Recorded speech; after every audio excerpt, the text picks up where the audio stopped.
I'd like to respond back to your video message. And I want to take it probably another avenue.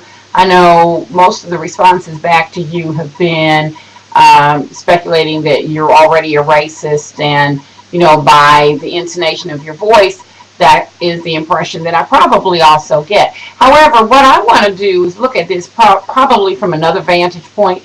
You've suggested the idea that this was racially motivated. I probably am more inclined to believe that it wasn't racially motivated, but it was vigilantism.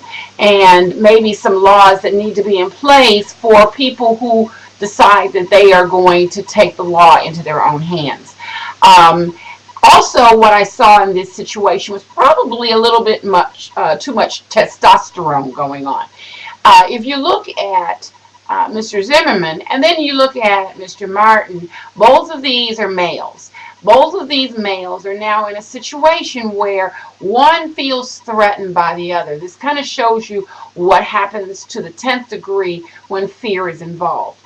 Maybe Mr. Zimmerman had seen a lot of trouble. Here's another troubling kid in his neighborhood, maybe doesn't belong there. He's not sure why he's there. So he goes to the stare down. He goes to, I'm going to watch you. And then Mr. Martin is thinking, okay, why are you watching me? And being the teenager, and you know how teenagers can be, teenagers are like, and a teenage male in that, oh, you're staring me down? Well, I'm going to stare you down. And so you've got these two guys now who have gotten into a lot of pride, a lot of fear, and I'm going to stare you down because you're staring me down.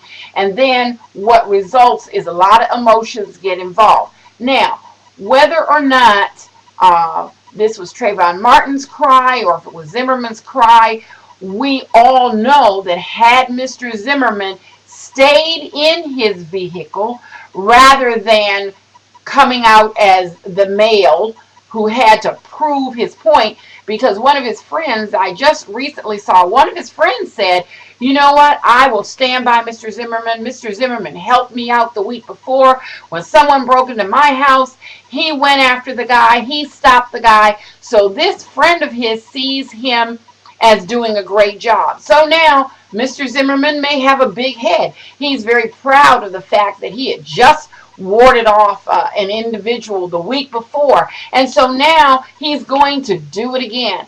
In this situation, anger ensued. Another one said, no, you're going to stand up to me, I'm going to stand up to you. So instead of him listening to the police, who clearly said to him, we don't want you to do that. We don't need you to do that. We as taxpayers pay for our police officers to do the job that needs to be done.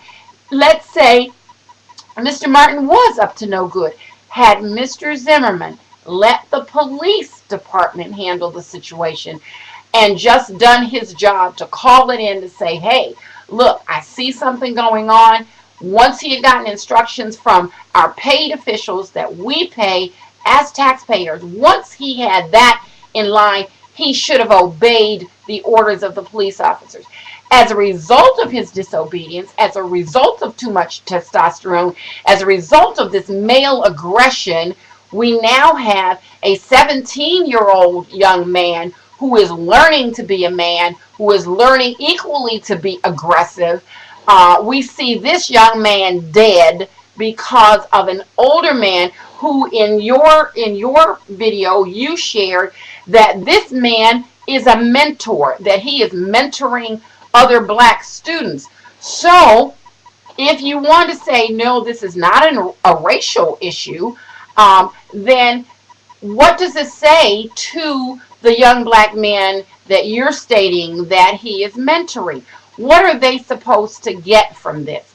That when your law officials that are paid tell you, this is what we need you to do, this is how you are going to help us, then are you teaching these young men that you're mentoring? Well, no, you don't listen to the law officials. You listen to what you feel about the situation. So I really think that you need to take a look at this. I think that when I'm looking at you, if I just said, I'm looking at your face, you look to me like a person that would be fearful. And I'm not fearing you because you are black. You just look like a person who would be aggressive if I'm going to take you at face value. That doesn't say anything about what's inside of you. It simply says that if you judge the person simply on face value, what you see here, then you look like a person that would be a thug. So we aren't going to go thug because of hoodie. We're not going to go thug because of black. We're going to look at Mr. Zimmerman as a male with too much testosterone, too much pride, so much of a male that he had to prove a point because he's feeling, I've done this before. I was the one who was the hero. So he has to go in and be the hero again. In this situation, he did not think. His desire to prove a point or to prove himself or prove to America or be the hero resulted in a man's death. Whereas, had he let the police officers handle the situation, this may not necessarily have been the end of a 17-year-old life.